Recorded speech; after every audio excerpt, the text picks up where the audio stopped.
पाप किए हैं और परमेश्वर की महिमा से रहित हैं। जी, रोमियो की पत्री उसका 3 अध्याय और उसका 23 आयत जिस प्रकार से जैसे यहाँ पे लिखा है, सबने पाप किया है। क्या क्या है? सबने। सबने का मतलब पूरी मानव जाति, पूरी दुनिया, चाहे वो हिंदू, मुस्लिम, सिख, ईसाई, जैनी, पारसी, बौद्धिस्ट, कितने भी धर्म के, कितने भी पंथ के लोग क्यों ना हो, सबने क्या किया है? पाप किया। और सब के सब परमेश्वर की महिमा से क्या है? दूर है, अलग है, रहित है या अलगाव हो गया है। किसके कारण? पाप के कारण। इसलिए प्रभु का दास पौलुस यहाँ पर रोमियो की पत्री रोम के लोगों को लिखता है और रोम के लोगों को लिखने पर एक ही बात को वो बार बार फोकस करता है कि सबने पाप किया है, सबने पाप किया है, सब लोग परमेश्वर की महिमा से दूर हो गए। और इस आयत के अनुसार यदि मैं और आप अदन की वाटिका में चले जाते हैं ना, कहां चले जाते हैं? अदन की वाटिका में। और अदन की वाटिका में 2 जनों को रखा गया जिसको परमेश्वर ने स्वयं अपने हाथों से बनाया था, जिसका नाम आदम और हव्वा। और उन दोनों के जीवन का निर्वाह करने के लिए परमेश्वर ने उनको उत्पन्न करने से पहले सारी चीजों की व्यवस्था की गई। उनके लिए पेड़ पौधे बनाए, नीर नदी नाले बनाए, सब चीज जो आज मैं और आप अपनी आंखों से देखते हैं, सब कुछ उस आदम और हव्वा के लिए भी बनाया गया।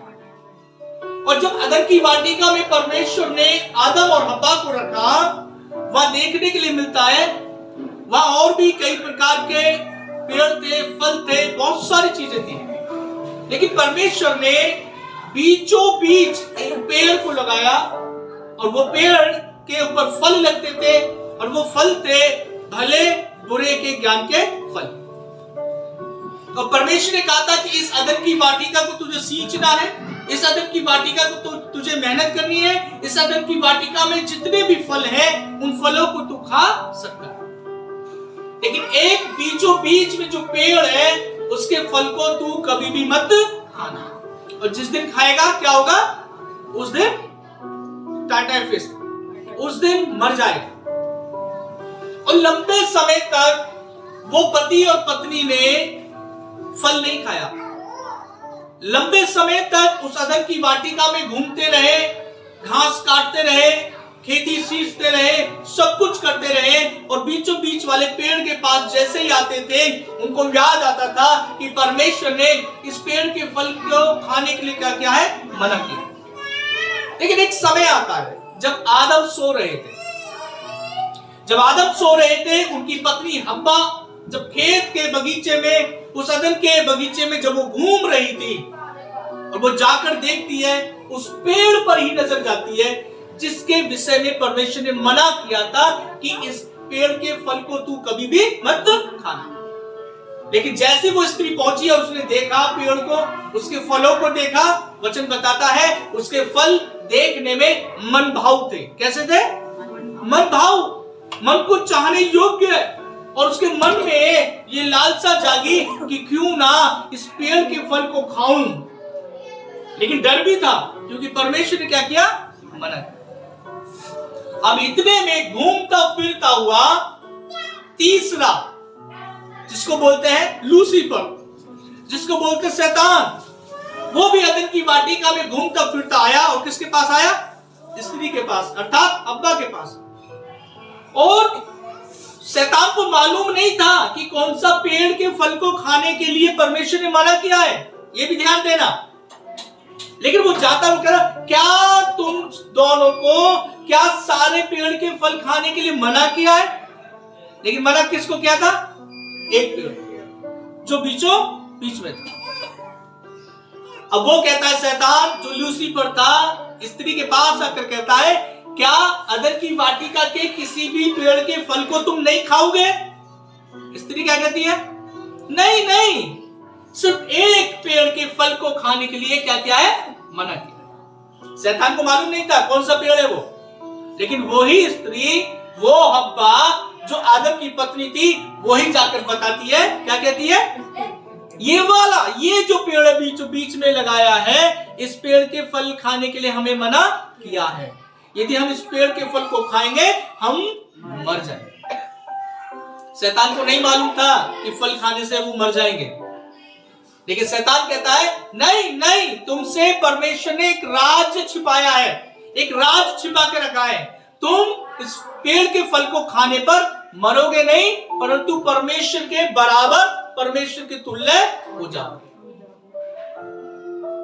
जो पौलुस वहां पर एक बात कह रहे हैं कि पूरी मानव जाति ने पाप किया और सब परमेश्वर की महिमा से क्या हुए हैं? दूर हो गए।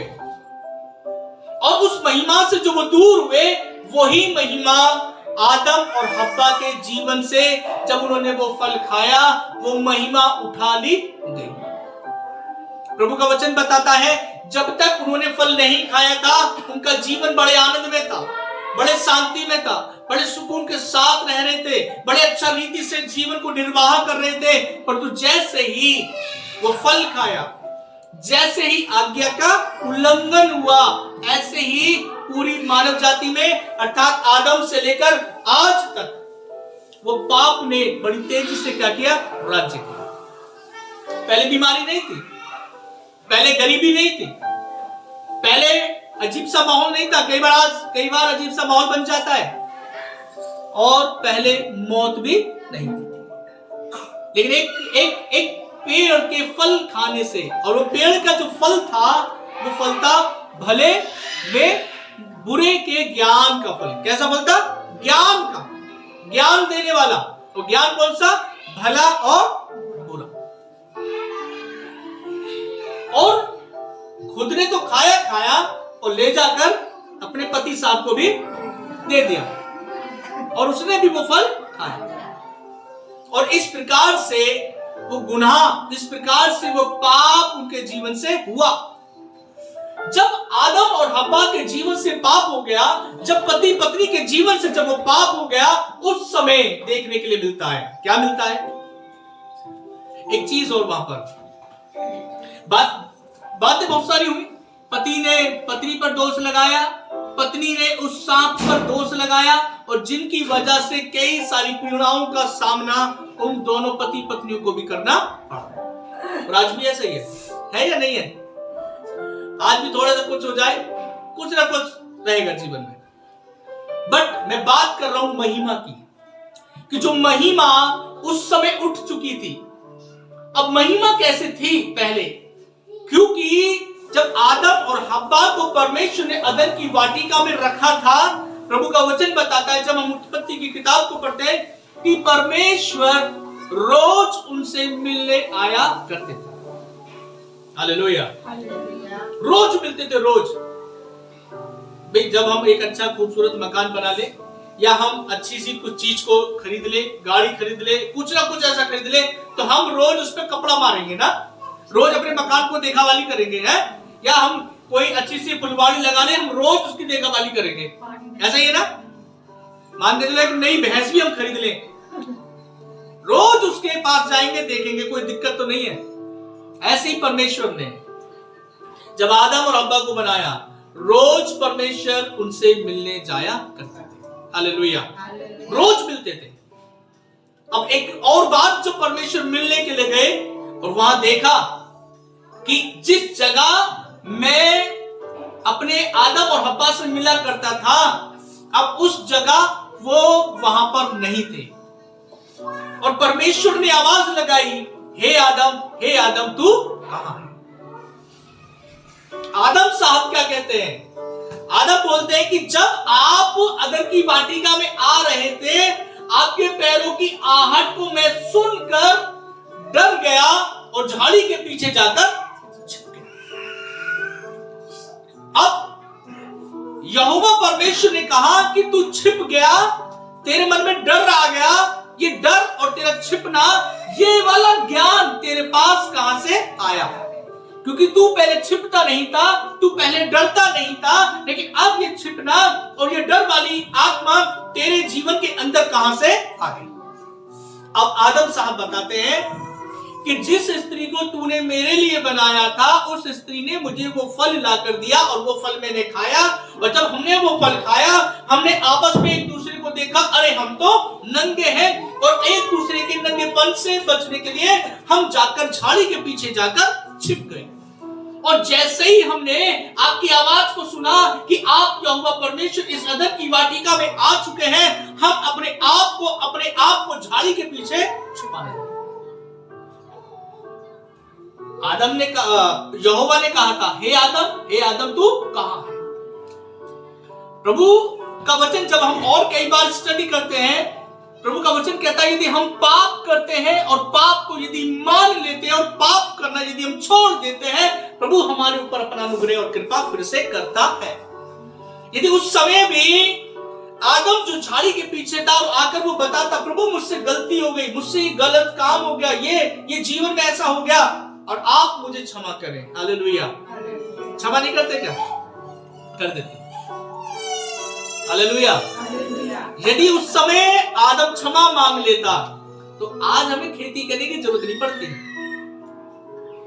आज हमें निराशाओं का सामना करने की जरूरत नहीं पड़ती, आज हमें अपने आंखों से आंसू बहाने की जरूरत नहीं पड़ती, क्योंकि पाप के कारण परमेश्वर ने कहा कि अब तूने जो पाप किया है इस वजह से अब तू जीवन भर खून और पसीने की रोटी को खाया करेगा। और आज है क्या? खून और पसीने की तो रोटी है जो मैं और आप खाते हैं। जब तक पसीना हमारा टपक नहीं जाएगा, जब तक आपको रोटी नहीं मिलेगी। जब तक खेत में आदमी काम न कर लेगा, जब तक उसको रोटी नहीं मिलेगी। एक तरीके से मानो ये श्राप है मनुष्य के ऊपर। एक और श्राप दिया स्त्री के लिए, क्योंकि स्त्री ने भी पाप किया था। स्त्री के लिए भी एक श्राप था कि जब तू बच्चे को जन्म देगी तो तेरी पीड़ा को मैं अधिक बढ़ाऊंगी। जब स्त्री क्या करती है, उत्पत्ति की किताब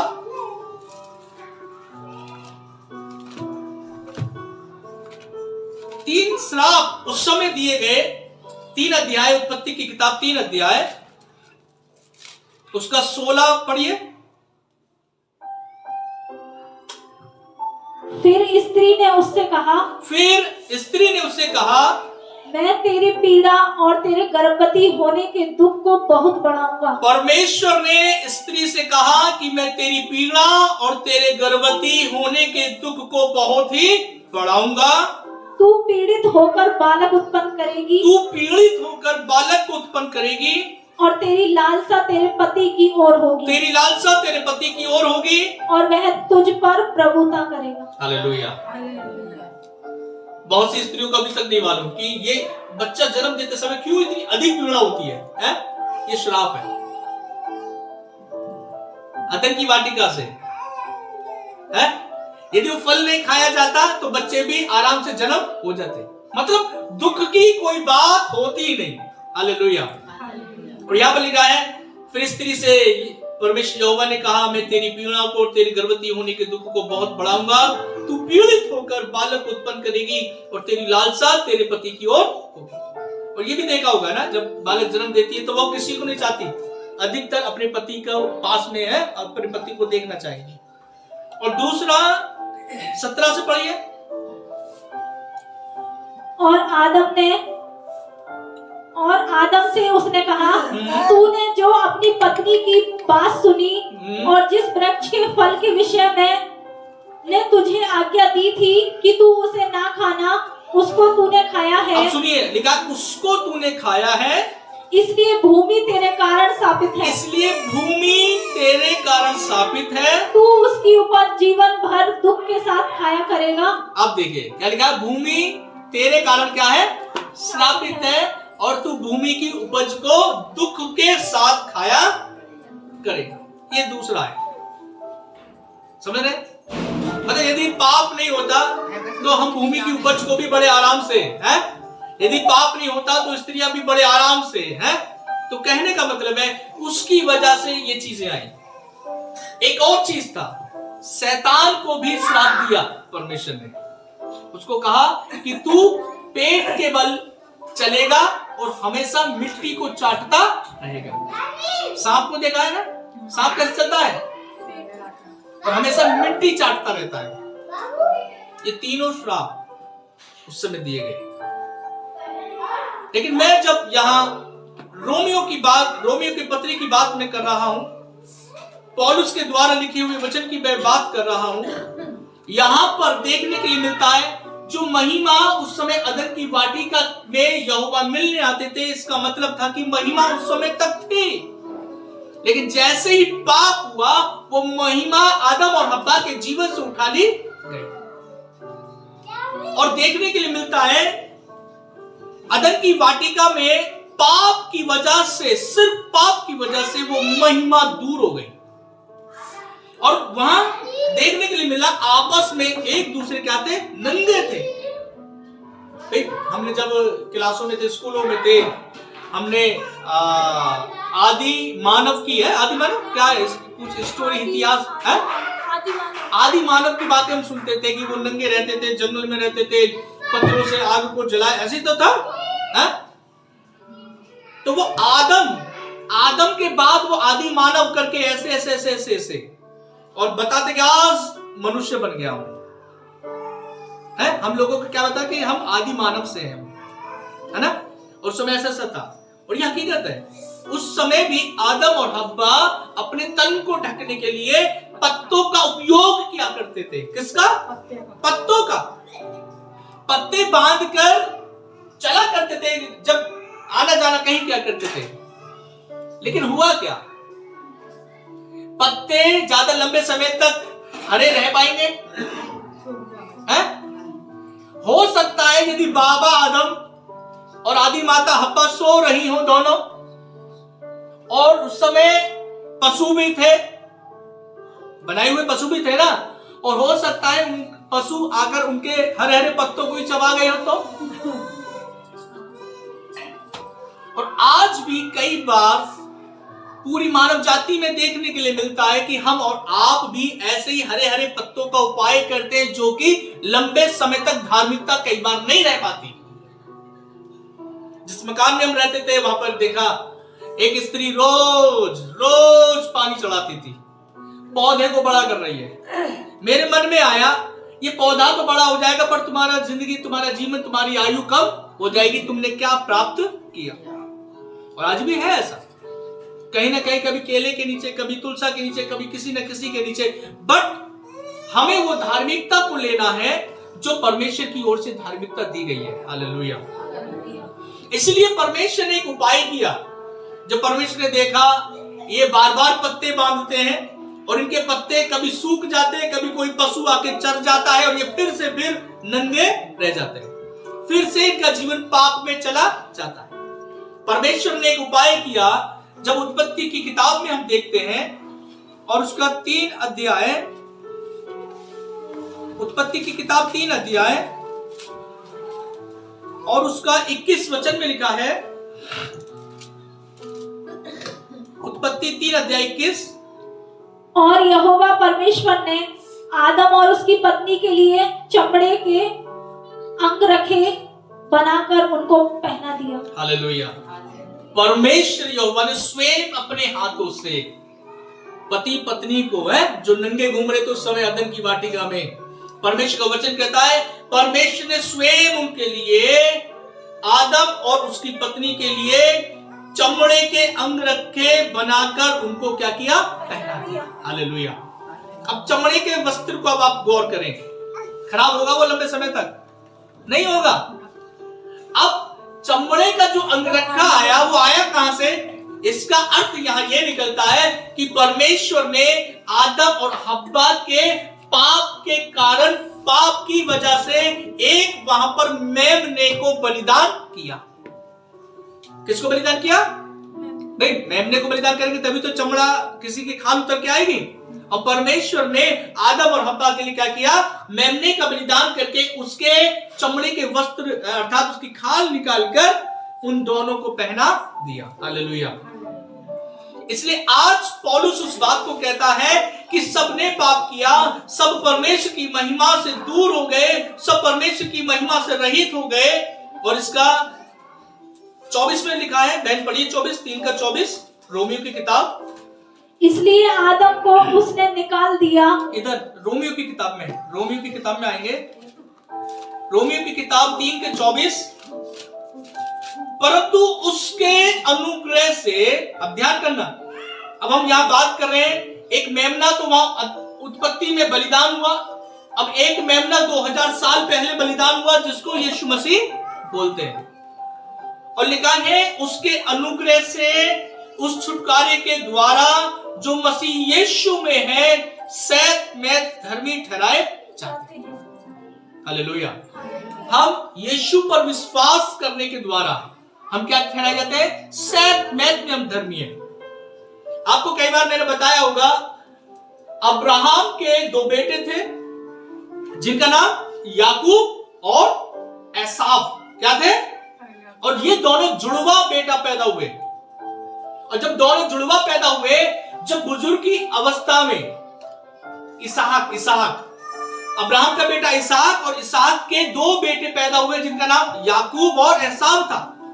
जब इसहाक बुजुर्ग की अवस्था में हो गए, उम्र लंबी हो गई, उनकी आंखों से अब धुंधला चमकने लगा, बुजुर्ग हो गए, बिल्कुल मरने की कगार पर थे इसहाक, और इसहाक ने कहा अपने बड़े बेटे एसाव से, क्योंकि बड़े बेटे एसाव से इसहाक प्यार करते थे और याकूब से उनकी माता प्यार करती थी। होते ना प्रिय, 2 बेटे हैं, कोई बाप प्यार करेगा तो कोई माँ प्यार करती है, होता है ना। हालेलुया। अब जब आंखों में धुंधलापन इसहाक के आ गया, अब इसहाक ने कहा मैं तो मरने पर हूं, लेकिन मरने से पहले हे एसाव मैं तुझे आशीर्वाद देना चाहता हूं। ध्यान से सुनिएगा इस स्टोरी को। इस स्टोरी से, इस वास्तविक कहानी से आप अपने जीवन में इंक्रेज पाएंगे, उत्साहित होंगे। जब मरने की कगार पे साथ थे और उन्होंने कहा कि तू जंगल में जा और अहेर करके एक बढ़िया सा हिरन मार के लेकर और मेरे लिए बढ़िया सा भोजन बनाकर लेकर आ। ये बात जब कह रहे थे तो उसकी माता, याकूब की माता सुन रही थी, और उसने झटपट जाके अपने याकूब छोटे बेटे से कहा कि सुन, तेरे पिता को ताजा ताजा मांस चाहिए खाने के लिए, और जब वो मांस खाएगा, जब वो खाना खाएगा, तब वो अपने बड़े बेटे को आशीर्वाद देने के लिए जा रहा है। और बड़ा बेटा तो कहां गया है? जंगल में उस अहेर को करने के लिए। लेकिन तू एक काम कर, झटपट जा और जल्दी से चरनी में से दो बढ़िया से मेमने को लेकर आ कि मैं उसको बनाऊं, तेरे पिता के लिए स्वादिष्ट अनुसार बनाऊं, और तू लेकर अपने पिता के सामने उसको लेके चला जाना। अब उसने बनाया भोजन, बना के याकूब को दिया। याकूब कहता मैं नहीं जाऊंगा, क्योंकि मेरा पिता कदाचित टटोल कर मुझे जान लेगा कि मैं याकूब नहीं, मैं एसाव नहीं, याकूब। अब ध्यान से सुनना, जुड़वा थे ये दोनों, सब कुछ सेम था इनके बदन के अंदर, बट एक चीज का अंतर था याकूब और एसाव में। या एसाव का जो शरीर था वो रोएदार था। कैसा था? बदन पूरा रोएदार अर्थात बाल थे उसके बदन पे ज्यादा। और इसहाक जो पिता है वो बूढ़ा हो चुका, आंखों से धुंधला चमक रहा, कुछ नहीं चमक रहा। अब याकूब कहता है कि यदि मैं छोटा बेटा अपने पिता के सामने जाऊंगा, बड़ा बेटा बनकर जाऊंगा, तो मेरा पिता कदाचित मुझे ऐसे टटोलेगा और मुझे पहचान लेगा कि मैं बड़ा नहीं छोटा हूं, तो मैं आशीर्वाद के बदले श्राप ही पाऊंगा। इसलिए याकूब को धोखा देने वाला भी बोला गया है, याकूब को अड़ंगा मारने वाला भी बोला गया है, क्योंकि उसने अधिकतर एसाव के जीवन के लिए अड़ंगे का ही काम किया। और जैसे ही लिखा है, जैसे ही अब उसकी माता ने बना के दे दिया भोजन, अब वो जाता है खाना लेकर, क्योंकि अब एक काम और करा उसकी मां ने कि जो मेमने जो बनाए थे, खाना जो बनाया मेमने को पकाकर, उसकी जो खाल थी, जो रोएदार खाल, क्योंकि रोया तो बाली तो होते हैं, उसकी खाल को लेकर उसके गले पर लपेट दिया, उसके हाथों पे लपेट दिया और कहा कि अब तू जा।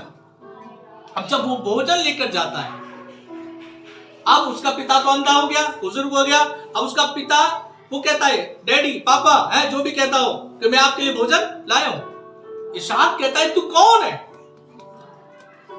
वो कहता है, याकूब कहता है कि मैं एसाव हूं। कौन हूं? लेकिन एसाव नहीं था। कौन था वो? याकूब था। अब पिता कहता है कि तेरा बोल, तेरी आवाज तो याकूब की सी लगती है, तू मेरे नजदीक आ कि मैं तुझे टटोल कर कदाचित पहचान लूं कि तू कौन है। अब जैसे ही पास में गया उसने टटोला।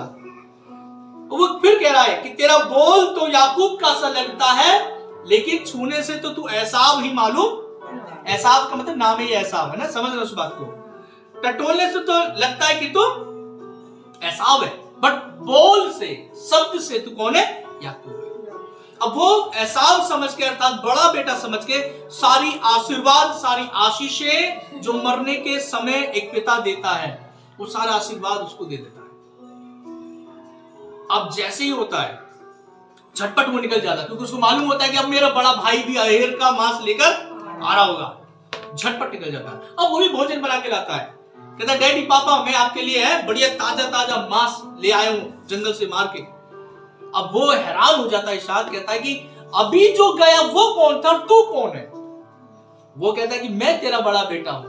और अभी जो गया, तब तुरंत एसाव समझ लेता है कि फिर से ये मेरा छोटा भाई फिर अड़ंगा मार के मुझे चला गया, फिर से मेरा अधिकार छीन के लेके चला गया।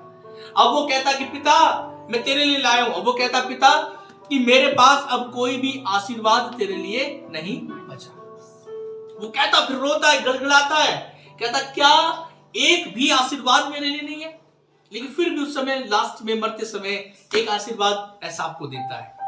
इसलिए बाइबल के अंदर एसाव का नाम बहुत कम है और याकूब का नाम बहुत अधिक है। मैं यहां पर उत्साहित ये करने जा रहा हूं, जैसे प्रभु के वचन में लिखा है कि हम यीशु मसीह पे विश्वास करने के द्वारा सैत में धर्मी ठहराए जाते हैं। अब मैं और आप कई बार, मेरा नाम सुनील है? मैं अपने शब्द से यदि मैं देखूं, मुझे कोई बोलेगा मैं सुनील हूं, लेकिन यदि हम मसीह की नजरों से देखते हैं, हम एक धार्मिकता के अनुसार जीवन को व्यतीत करने वाले व्यक्ति हैं। हालेलुया। अब याकूब को आप देख रहे हैं, याकूब बोलने में तो याकूब है, परंतु उसके जिस्म के ऊपर जो चमड़ा पहनाया गया, उसके जिस्म के ऊपर जो रोएदार वस्त्र पहनाए गए, वो धार्मिकता के वस्त्र, यीशु मसीह के वस्त्र कहलाए जाते हैं। हालेलुया। इसलिए जब हम अपने पिता के सामने जाएंगे, किसके सामने जाएंगे? स्वर्गीय पिता के सामने।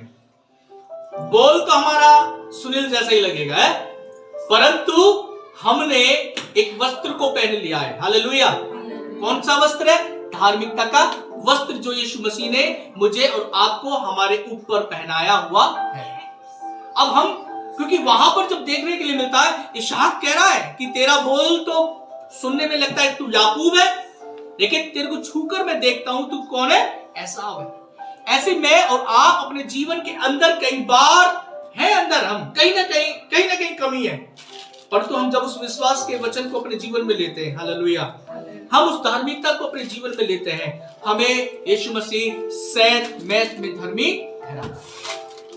हम कभी भी अपने जीवन में यूं ना कहें कि हम पापी हैं, पापी हैं, पापी हैं। अब हमें कहना है, एक ही बात का क्लेम करना है, हम धर्मी हैं, धर्मी हैं, धर्मी हैं। हालेलुया। क्यों कहना है? आगे जब हम आएंगे, जब हम पढ़ते हैं 25 वचन में लिखा है, रोमियो की किताब 3 के 25 में, उसे जी पढ़िए, उसे परमेश्वर ने उसके लहू के कारण, सिर्फ लहू के कारण एक ऐसा प्रायश्चित ठहराया जो विश्वास करने से कार्यकारी होता है विश्वास करने से। हालेलुया। और मैं और आप क्या करते हैं? विश्वास। जब हम विश्वास करते हैं तो हमारे जीवन में ये कार्यकारी होने लगेगा, अर्थात प्रभावशाली होने लगेगा। और लिखा है आगे, जो विश्वास करने से कार्यकारी होता है, और कि जो पाप पहले किए गए और जिन पर परमेश्वर ने अपनी सहनशीलता के कारण ध्यान नहीं दिया जी, उनके विषय में वह अपनी धार्मिकता प्रकट करे। अब परमेश्वर अपनी धार्मिकता यीशु मसीह के माध्यम से प्रकट करना चाहता है। पहले जो पाप किए गए उनमें परमेश्वर ने सहनशीलता के कारण कोई ध्यान नहीं दिया, क्योंकि परमेश्वर अपनी एक धार्मिकता को प्रकट करने के लिए जा रहे थे। यदि व्यवस्था की बातों को देखें, हम व्यवस्था को कभी भी पूरा नहीं कर पाएंगे। व्यवस्था जब जब हमारे सामने खुली, व्यवस्था ने हमें सिर्फ दोषी अर्थात पापी ठहराया। लेकिन जब उस व्यवस्था को देखिए, मनुष्य पूरा नहीं कर सकता व्यवस्था को। प्रभु का वचन कहता है, यदि आप के सामने 10 आज्ञाएं रखी गई हैं। 10 आज्ञा में से यदि आपने 9 आज्ञा पूरी कर ली और एक आज्ञा में भी चूक गए तो इसका मतलब है आप 9 के 9 में भी चूक गए। इसलिए हम कभी भी अपने जीवन में तमाम आज्ञाओं को पूरा नहीं कर पाएंगे, परंतु हालेलुया हम जब यीशु पर विश्वास करते हैं हमारी धार्मिकता बनी रहती है। अब इसका भी मतलब मैं ये नहीं कह रहा कि आप खूब पाप करो, खूब पाप करो, खूब पाप करो। रोमियो की किताब में जब हम 8 अध्याय में पढ़ते हैं पौलुस कहता है कि क्या हम खूब पाप करें कि अनुग्रह बहुत हो? प्रभु का वचन कहता है कदापि नहीं। जब हमारी ज्ञान इंद्रियां भले में बुरे के ज्ञान का अभ्यास करते करते हमें पता चल गया है हालेलुया कि झूठ बोलना गलत पाप है, झूठ बोलना पाप है, गाली देना पाप है, नशा करना पाप है, ये अज्ञान इंद्री में हमारे अभ्यास हो गया है। हो गया नहीं हुआ? पहले नहीं मालूम था हमें। पहले हम जब स्कूल जाते थे बस सुना था झूठ बोलना पाप है, चोरी करना पाप है, जानते थे लेकिन अंदर से महसूस नहीं करते थे। लेकिन जब से हमने मसीह यीशु में आना शुरू किया, पवित्र आत्मा हमारे जीवन में काम करना शुरू हुआ, अब हमें पता चला झूठ बोलना पाप है, गाली देना पाप है, नशा करना पाप है। अब जब ये अभ्यास हमारे जीवन में हो रहा है तब हमें चाहिए इन चीजों को छोड़ना। हालेलुया।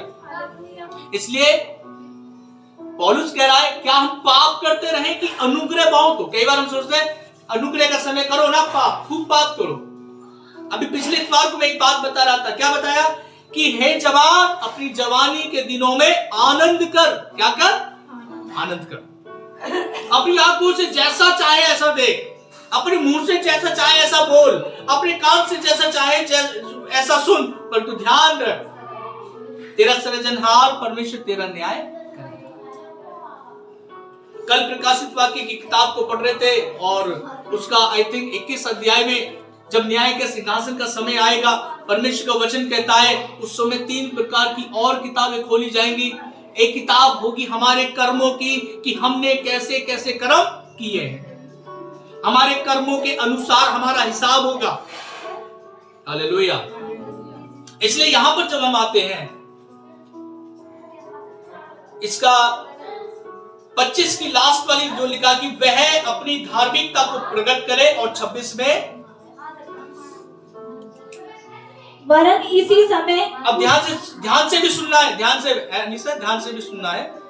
लिखा वरन इसी समय उसकी धार्मिकता प्रकट हो, वरन इसी समय उसकी धार्मिकता प्रकट हो कि जिससे वह आप ही धर्मी ठहरे। ध्यान से सुनना, लिखा है जिससे वह आप ही धर्मी ठहरे, और जो यीशु पर विश्वास करे, अब जो लोग यीशु पर विश्वास करें उसका भी धर्मी ठहराने वाला हो। हालेलुया।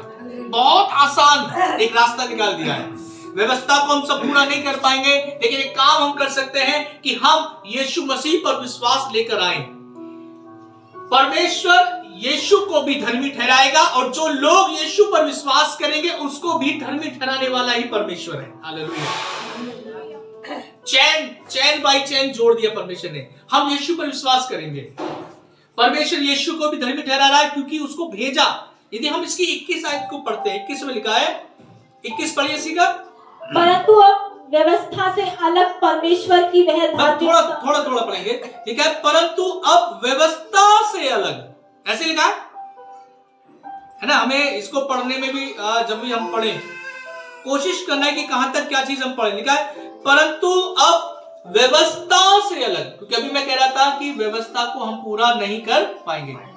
जब हम व्यवस्था को पूरा नहीं कर पाएंगे तो अब परमेश्वर कहता है व्यवस्था से अलग। एक व्यवस्था की भी खुद एक धार्मिकता है, आज्ञा मानेंगे तो धर्मी है, नहीं तो आप पापी है। अब परमेश्वर ने कहा अब व्यवस्था से अलग और परमेश्वर की वह धार्मिकता प्रकट हुई है जिसकी गवाही व्यवस्था और भविष्यवक्ता देते हैं। हालेलुया। जिसकी गवाही अब कौन देता है? व्यवस्था भी और भविष्यवक्ता भी देते हैं। परमेश्वर की एक धार्मिकता प्रकट होने जा रही है। यीशु मसीह के जन्म से 750 वर्ष पहले एक भविष्यवाणी हो रही थी जिसको यशायाह भी बोले, एक बालक जन्म लेगा, पूरी मानव जाति के लिए उद्धार का कारण बनेगा, उसके कांधे पर राजदंड ठहराया जाएगा, वो शांति का राजकुमार होगा। हालेलुया। अब वही धार्मिकता परमेश्वर प्रकट करने जा रहा है। अब जिस धार्मिकता को प्रकट करने जा रहा परमेश्वर, वचन कहता है कि उसकी गवाही व्यवस्था भी देगी और भविष्यवक्ता भी देगा।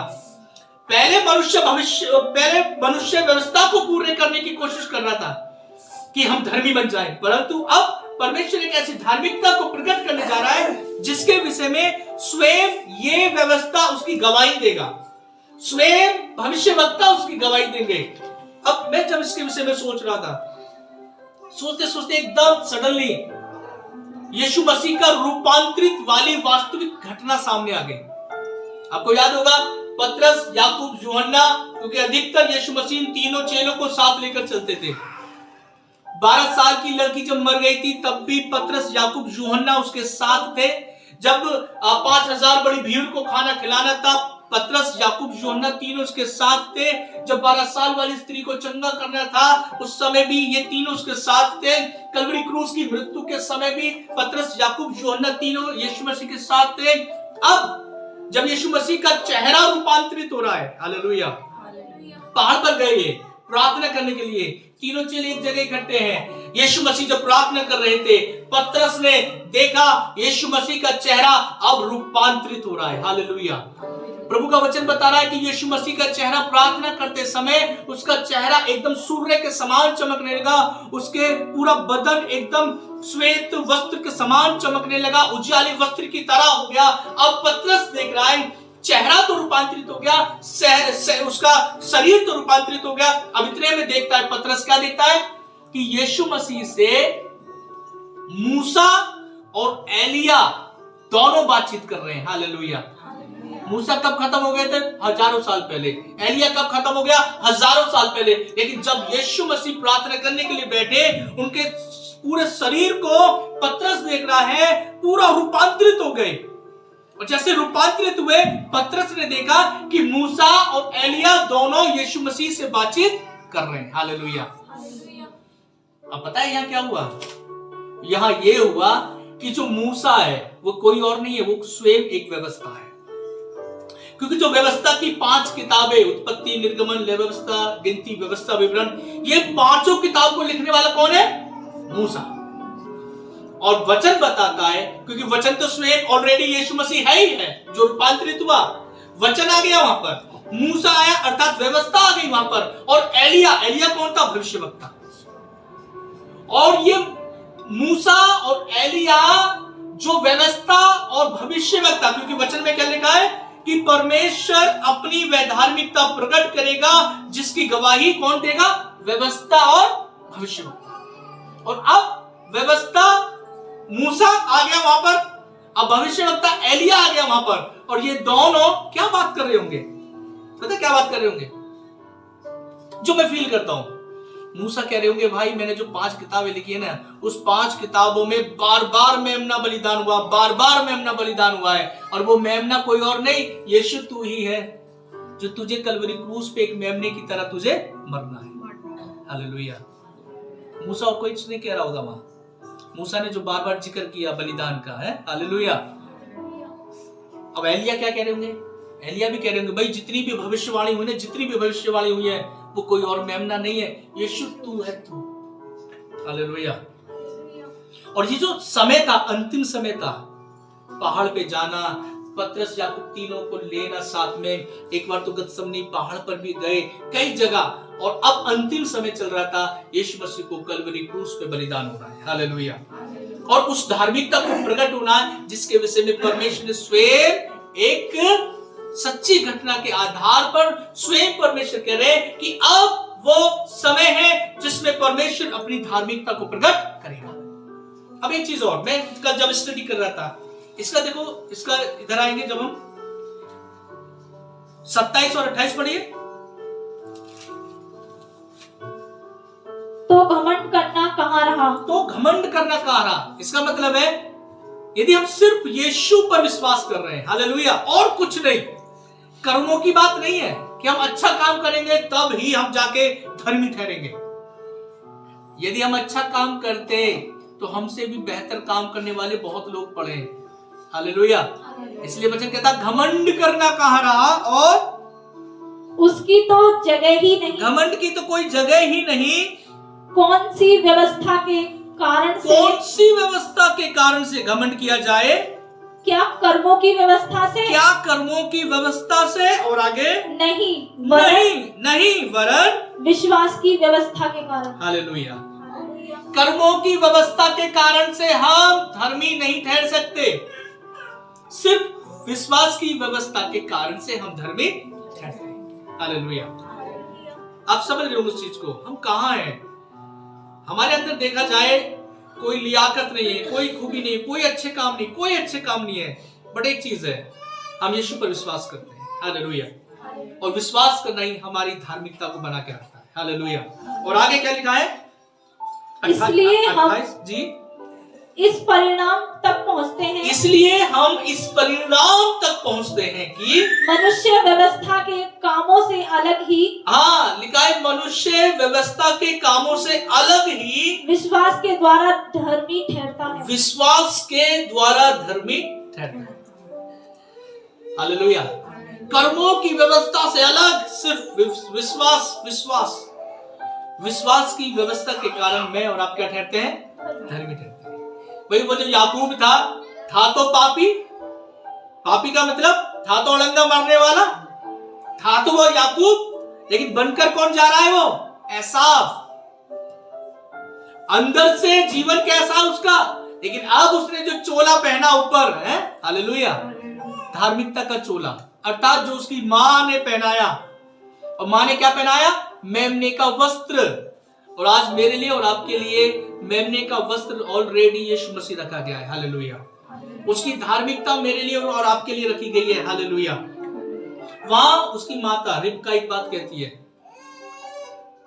याकूब कह रहा था कि यदि मेरे पिता ने कदाचित टटोल कर मुझे पा लिया कि मैं याकूब हूं, एसाव नहीं हूं, तो कदाचित आशीर्वाद नहीं श्राप ही पड़ेगा, ऐसे कहा ना। लेकिन अब रिबका क्या कह रही है? रिबका कह रही है कि जब श्राप की बात आएगी ना, तो वो तुझे नहीं, वो मुझे लग जाए। ऐसे ही अब वो रिबका की तरह, रिबका के स्थान पर मेरा और आपका यीशु मसीह खड़ा है। जब श्राप की बात आएगी ना, तो यीशु मसीह कहेगा वो श्राप मुझे लग जाए, क्योंकि ऐसे श्रापों को यीशु मसीह कहता है मैं हजम करने के लिए तैयार हूं। हालेलुया। क्योंकि यीशु मसीह सब कुछ हजम करके, मौत को भी हजम करके तीसरे दिन मुर्दों में से जिंदा हो गया। इसलिए यीशु मसीह ने कहा, हे मौत तेरा डंक कहां है? मौत को यीशु ने निगल लिया है। Hallelujah, hallelujah. इसलिए हम अपनी उस धार्मिकता को बना के रखें। जब मूसा और भविष्यवक्ता दोनों जो गवाही दे रहे हैं, वो सिर्फ और सिर्फ यीशु मसीह की गवाही दे रहे हैं, और किसी की गवाही नहीं दे रहे। बहुत सारी बातें हैं, है ना। एक वचन को पढ़ेंगे, उसके बाद हम प्रभु की मेज में चलेंगे। एक्सोडस अर्थात निर्गमन की किताब, निर्गमन की किताब 12 अध्याय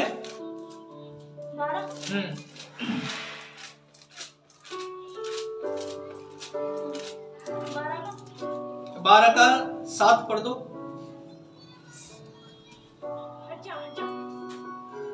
तब वे उसके लहू में से जो कुछ लेकर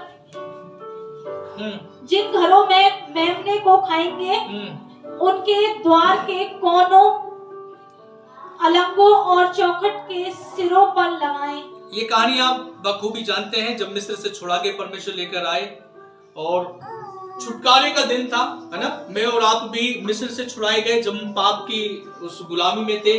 परमेश्वर हमें छुड़ाया। जब हम बपतिस्मा लेते हैं तो वो हमारे छुटकारे का दिन होता है। हालेलुया। और जब हम बपतिस्मा लेते हैं तो उसके बाद क्या विधि होती है? प्रभु की मेज में शामिल होना। और यहाँ पर भी लिखा है, तब वे उसके लहू में से कुछ लेकर जिन घरों में मेमना खाया जाएगा। आज इस घर में क्या है? मेमना खाया जाएगा। मेमना कौन है? यीशु मसीह। और यीशु मसीह ने क्या कहा? ये जो रोटी है, हालेलुया, है क्या है? ये रोटी, ये मेरा बदन है, ये मेरी देह है, और जिसको मैं तुम्हारे लिए तोड़ता हूं। हालेलुया। और जिन घरों में खाया जाएगा, जिस स्थानों में खाया जाएगा, प्रभु का वचन कहता है, उनके द्वार के दोनों अलंगों के चौखट के सिरे पर उस लहू को लगा देना। मान के चलिए चौखट है, यहाँ पे क्या लगा देना? लहू लगा देना। क्यों लगा देना? क्योंकि परमेश्वर ने कहा था अब इतनी बड़ी एक ऐसी मरी को मैं फैलाऊंगा, अर्थात एक दूत, मृत्यु का दूत जाएगा, जिन चौखटों पर खून लगा हुआ ना मिला उस घर में दूत जाएगा और मारकर दूसरे घर में चला जाएगा। लेकिन जिन घरों में चौखटों पे खून लगा हुआ होगा उस चौखट को, उस घर को वो दूत छोड़कर चला जाएगा। आज मेरे और आपके हृदय की चौखट पर यीशु मसीह का खून लगा हुआ है। हालेलुया। लगा हुआ है, नहीं लगा हुआ? अभी एक चीज है ना, गीत गा रहे थे, हालात भी रोक नहीं सकते मुझे तेरी परिस्थिति करने के लिए। हिम्मत क्या है रोगों की जो मेरे बदन को छू जाए। हिम्मत क्या है रोगों की, रोग बीमारी की, कि मेरे बदन को भी पता छू कब जाता है? जब हम लगातार, देखिए क्या है रोटी, ये जो रोटी है ना, रोटी जो आएगी अभी गेहूं की रोटी है, हम विश्वास के साथ जब लगातार इसमें शामिल होते हैं कि नॉर्मल रोटी नहीं है, नॉर्मल रोटी नहीं है। ये भाई बदन को ही तो बढ़ाता है, मांस को ही तो बढ़ाता है। ऐसा ही है ना, जब मांस खाते हैं तो हमारा मांस बढ़ेगा। ये रोटी मांस के रूप में यीशु मसीह ने दिया, प्रतीक है ये। और यदि हम इसको ले रहे हैं, ये नॉर्मल रोटी नहीं है, ये सामर्थी रोटी है। यदि हम इसको लगातार लेते हैं, ऐसा नहीं कि हम सिर्फ महीने में लें, हम इसको वीकली, हफ्ते में भी ले सकते हैं। और आपको लगता है कि नहीं हम तो रोज लेना चाहते हैं, वो आपके ऊपर है। हालेलुया। लेकिन ये ध्यान रखें, ये नॉर्मल रोटी नहीं है। जब हम इस रोटी को लेंगे, जब इस बदन को हम अपने जीवन के अंदर लेंगे, विश्वास करना आप अंदर से अपनी शारीरिक व आत्मिक दोनों चंगाई को प्राप्त करते हैं आप। लेकिन हम बीमार क्यों हो जाते हैं, बार बार बीमार क्यों हो जाते हैं? क्योंकि हम अधिकतर इसकी वैल्यू नहीं समझ पा रहे। जिस लहू को हम पीते हैं, प्याले में पीते हैं, वो लहू कहता है ये तुम लोगों के पापों के निमित्त क्षमा रूपी बलिदान है, जिसमें से, इसमें से तुम सब पियो। हालेलुया। हम इसको पिएंगे, हम इसको जब खाएंगे, याद रखना